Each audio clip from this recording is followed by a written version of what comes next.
चतुरस्त्रमण्डलं कृत्वा तदुपरि नैवेद्यपात्रं निधाय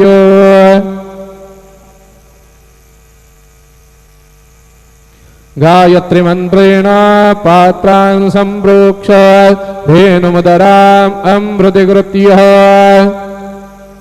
ग्रासमुद्रया ॐ प्राणाय स्वाहा ॐ अपानाय स्वाहा ॐ व्यानाय स्वाहा ॐ उदानाय स्वाहा ॐ समानाय स्वाहा ॐ ब्रह्मणे नमः मदीयपानीयं समर्पयामि पुनर्नैवेद्यं निवेदयामि ॐ प्राणाय स्वाहा ॐ अपानाय स्वाहा ॐ व्यानाय स्वाहा ॐ उदानाय स्वाहा ॐ समानाय स्वाहा ॐ ब्रह्मणे नमः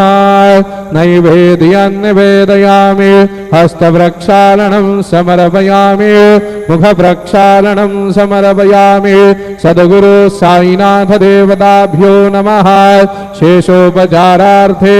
सायंकाले चरणकमले प्रार्थना पूर्वक नमस्कारं करोमि। श्री सच्चिदानंद सद्गुरु